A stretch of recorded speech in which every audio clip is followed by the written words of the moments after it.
it's definitely going to change team structures. It's going to force everybody to be more digital minded. And I think there's going to be serious pushback from people who've been in this role for 20, 25 years.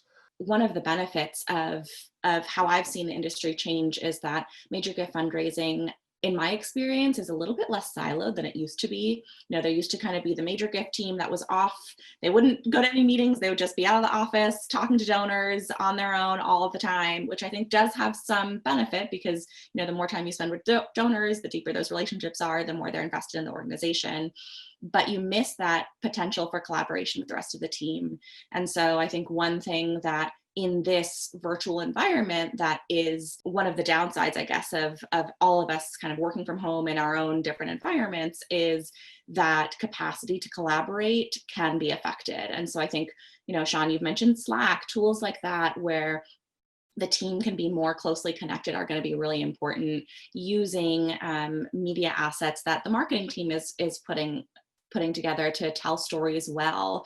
I think that, you know, with we all kind of expect for videos to be a certain caliber of quality. And so spending the time and investing in those resources are going to be really important tools to utilize. I think universities all over the country are starting to look at, you know, they don't need to be brick and mortar for a lot of their advancement work.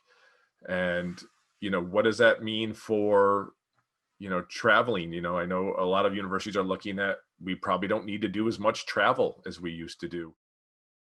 You probably will see an increase in regional gift officers based around the country, if not the globe, versus everyone on campus flying places.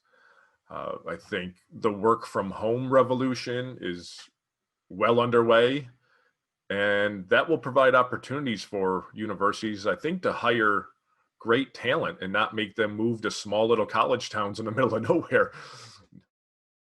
I think there's also a role for more digital support.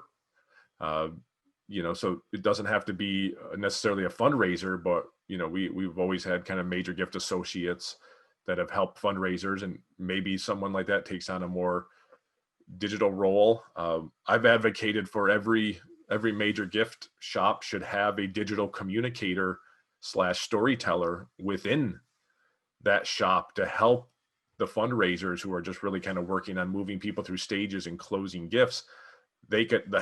Some of the best help that they could get is for someone producing that digital content for them to share with the donors, if that's something that doesn't come naturally for them.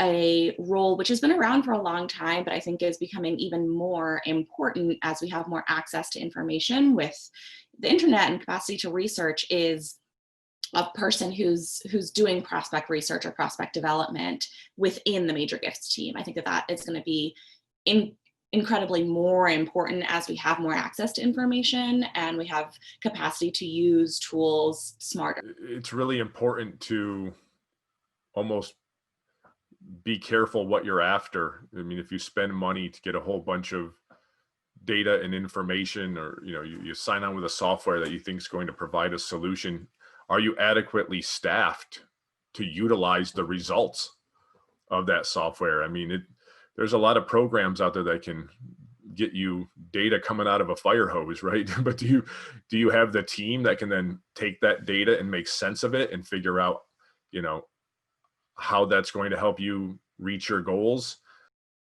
I can tell you what we're seeing and what we're getting asked for by major gift officers is, one is to be more precise, and two is to help them really find diamonds in the rough. So, you know, the major gift officers we work with, if they're getting 1 out of 10 major gifts, you know, they look at 10 prospects and they get 1. The ones we're working with would much rather make 5 phone calls and get 2 donors in. And so they're really looking for us to take a large group of prospects and use machine learning, use AI to really narrow it down to a smaller group, but then get a higher hit rate with that. The willingness to be flexible, to pilot things, to have people within your organization that you're always tasking them to try the new things and give them bandwidth to do that and give them permission to fail. I think, you know, you sit in enough meetings where people give ideas and you get the sense that nobody ever wants to be wrong, right? No one ever wants to submit an idea that doesn't work out. And so there's a lot of pressure to always succeed.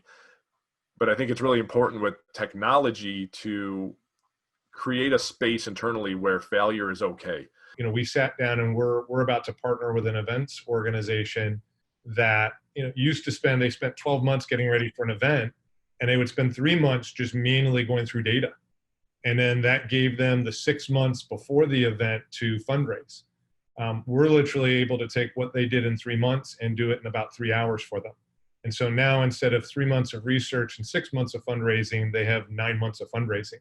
And it's just getting out and realizing certain tools exist to do that. And I always talk about the concept of AI. AI is kind of like an iceberg. The AI you use for fundraising is that little bit that sticks out of the water, but there's actually a lot of programmatic uses for AI that is below the water. And I think most donors, if they see you using AI and technology in a programmatic way, they don't see their money as much of a donation as they do an investment. And that, I think, it really helps you at the end of the day, fundraising wise. I think there's a lot that goes into not only how you choose something, but then making sure you really have you're adequately staffed enough to make use of it. And if you aren't, maybe start small, like run more pilots instead of just jumping into big enterprise software. Like, can you demonstrate what you think the product is going to provide kind of manually? Like, that's how I kind of started off at Cornell. I started doing a lot of manual data entry type stuff. It was painful, but I thought it was important to prove concept before asking my superiors to make a bigger investment in something that could automate it. But once I showed that it was clear there was something there, then it made sense to jump in. So sometimes it's a side project that I would do at home, or that you might have to do on the side to prove concept and start from there. But it's worth it if it's going to help get buy-in or show you that it's not worth investing in.